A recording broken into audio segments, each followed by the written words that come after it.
82-ലാണ് ഞാൻ ആദ്യമായിട്ട് അങ്കിളുടെ കൂടെ വർക്ക് ചെയ്യുന്നത്. അന്ന് സൂപ്പർ സ്റ്റാർ ആയിരുന്നു മാളങ്ങൾ. ഒരു ദിവസമെങ്കിലും അദ്ദേഹത്തിൻ്റെ ഡേറ്റ് കിട്ടിയാൽ ഒരു പടം പൂർണ്ണമായി, പടത്തിൻ്റെ ബിസിനസ് സേഫായി എന്ന് വിചാരിക്കുന്ന സമയം. അത്ര ബിസി ആയിട്ടിരിക്കുന്ന ഒരു ആക്ടറാണ്.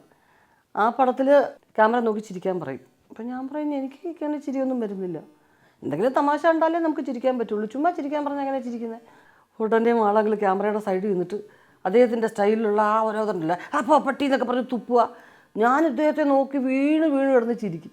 അത്രയും ബിസി ആയിട്ടിരിക്കുന്ന ഒരു ആക്ടർ എനിക്ക് വേണ്ടി അത്രയും ക്ഷമിച്ചു. ഒരുപാട് വാത്സല്യവും സ്നേഹമായിരുന്നു എന്നോട് മാളച്ചേട്ടന്. ഉർവശി പറയാൻ കാരണം വെച്ചാൽ എതിർപ്പുകൾ എന്ന് പറഞ്ഞൊരു പടം, വേമ്പനാട്ടുകായലിൻ്റെ തീരത്ത് ഇങ്ങനെ കക്ക വാരുന്ന ഒരു ക്യാരക്ടറാണ്. അപ്പോൾ ബഹദൂർക്കയുടെ മകളായിട്ടാണ് പുള്ളി അഭിനയിക്കുന്നത്, ഉർവശി അഭിനയിക്കുന്നത്.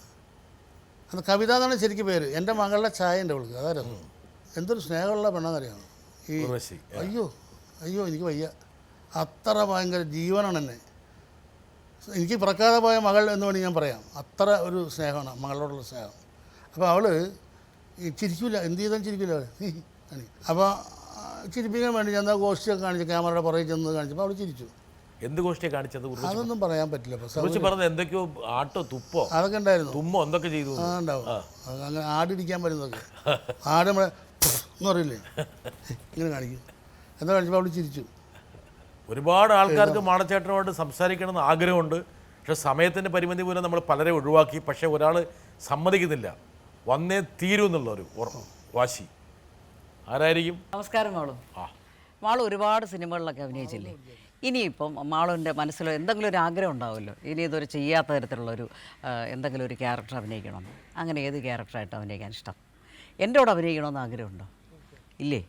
അത് വല്ല പുതിയ നായികമാർ കൊല്ലും ഞാൻ ഏതൻ തോട്ടം എന്ന് പറയുന്ന പടത്തിൽ ചക്രമാമനുമായിട്ട് അഭിനയിച്ചിട്ടുണ്ട്. എൻ്റെ ഹീറോ ആയിരുന്നു. ഇപ്പോൾ ദാ ഇങ്ങോട്ട് നോക്കിയെന്ന് പറഞ്ഞ പടത്തിൻ്റെ ഭാര്യയായിട്ട് അഭിനയിച്ചു. പണ്ട് കാലത്ത് വിളിക്കണം മാളൂന്നോ? എന്നെ അങ്ങനെ വിളിക്കുള്ളൂ. ദാസേട്ടൻ മാളയെന്ന് വിളിക്കുന്നത് ആരൊക്കെയെന്നറിയാം? മാളൂന്ന് വിളിക്കുന്നത് കവിയൂർ പൊന്നമ്മ ചേച്ചി, മീന ചേച്ചി മരിച്ചുപോയി, ദാസേട്ടൻ, ഇവർ, കൽപ്പന, ഇത്ര ആൾക്കാരെന്നെ മാളു ഓമനിച്ച് വിളിക്കുന്നതാണ്. അപ്പോൾ ഇത്രയും പേര് മാളൂന്ന് വിളിച്ചിരിക്കുക. മാളെന്ന് വിളിച്ചിരിക്കുക. ദാസേട്ടൻ മാളെന്ന് വിളിക്കുന്നത്. ശ്രീലത ചേച്ചി എന്താ പറഞ്ഞത് കേട്ടോ? അഭിനയിക്കാൻ ഇനി വേറെ ഏതെങ്കിലും തരത്തിൽ അഭിനയിക്കാൻ, വേറെ ഏതെങ്കിലും റോൾ ചെയ്യാൻ താല്പര്യമുണ്ടോ? എൻ്റെ കൂടെ അഭിനയിക്കുന്നതിൽ വിരോധമുണ്ടോ, സന്തോഷമുണ്ടോ? ഇതല്ലേ അത്. പക്ഷേ എൻ്റെ കൂടെ അഭിനയിക്കാൻ ആഗ്രഹമുണ്ടോ എന്നാണ് അവസാനത്തെ പഞ്ച് ലൈൻ അവർ പറഞ്ഞതോ?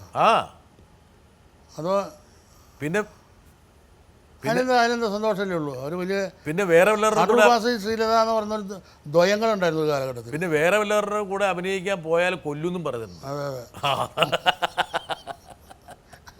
അതെനിക്ക് പിടിയിട്ടില്ല. അത് കൊല്ലും. അതെനിക്ക് പിടിയിട്ടില്ല. അത്ര ഇഷ്ടമാണെന്ന് അർത്ഥം. ഓഹോ, അത്ര ഇഷ്ടമാണ്.